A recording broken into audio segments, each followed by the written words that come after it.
Hello and welcome to IBTimes TV. I'm Leanna Brinded, news editor for the International Business Times. Joining me now is Bob Smith. He's with Mytrah Energy. So hi, thanks for joining us today. Thank you. Well, we're talking about renewable power, and it'll be great because the focus is on India, is how does wind energy contribute to the energy complex over there? India has about 250 gigawatts of renewable power generation right now. It's about 5 times what the UK has. And in that 250 gigawatts, about 20 is wind today. And in terms of that comparable growth to the UK market, why would you say that India is such at the forefront of that kind of renewable energy? I think what's interesting about India, which is very different from the European context, is that power from renewable energy is competitive with the alternatives. So there's no subsidy in the Indian environment. So for India today, the country as a whole is short of power and it desperately needs additional capacity. So every piece of capacity that they add is being brought onto a new environment where there's no existing capacity. So it's a straightforward business conversation about renewables competing head on with the alternatives and being chosen as a better solution. What can maybe Britain take away from that in terms of, while the incumbent market and dynamics are very different to obviously India, as we've just pointed out, are there any ways in terms of the market structure or in terms of regulation that the UK could look towards in terms of growing the wind energy market here? The key difference between the UK and India is there is no government subsidy directly into the sector. And I think in the UK and in Europe as a whole, there's been a lot of government subsidy which has helped the sector to mature and develop. But at the same time, it's also holding back the development of the industry because people become comfortable with an environment where there is a subsidy. And that creates a distortion in the market.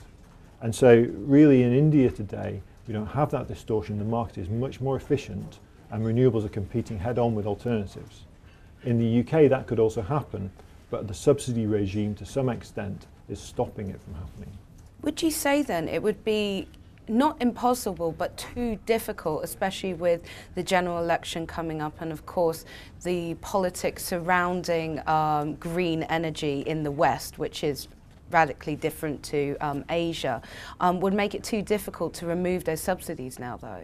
I think it would be counterproductive to remove them today. I don't think it's a political conversation. I think it's just in this context, in the European context, renewable energy is replacing existing capacity. So to replace existing capacity, there has to be a reason to do that. And the incentive structure is what creates that reason to do it. In India, there isn't any existing capacity that is fulfilling the demand. And so it's a completely level playing field. You're creating new capacity from scratch. So I don't think that taking away subsidy is an option in the European context right now if we want to continue to replace existing generation with new renewable energy. Looking forward with Mytrah Energy, obviously you guys are big in India. Are there any other markets outside that you're looking to possibly expand to or grow within over the next few years? So Mytrah Energy, the company, is very India focused. We're very focused on the Indian, because we can see a huge growth opportunity in that environment. We're one of the biggest players in the sector right now. The industry is set to double in size over the next few years. And so we've got a tremendous opportunity to grow very quickly into that space.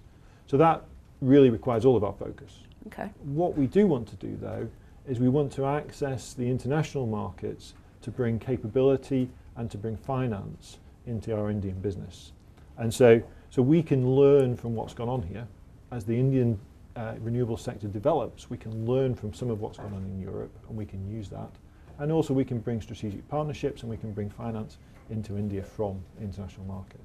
I know it's early days, but are there any, when you talk about those international markets that you want to tap for financing or strategic partnerships, are there any areas at the moment that you guys have your eyes on? Yeah, so if you look at the recent developments in the market, we've seen a couple of companies issue bonds to the international market. And we've seen some companies developing the yieldco structure, which has been something that's been happening for quite a while now.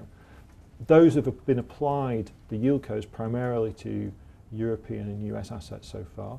I can definitely see that over time those things might be applied to Asian assets as well, in India in particular. The bond structures that are in place already, we've seen issued from India into the international markets. So certainly Europe and the US and the Asian market in general, all of those places are places which have the potential to add finance into the Indian sector. Fantastic. Well, thank you very much for joining us today. It's a pleasure. And that was Bob Smith from Mytrah Energy.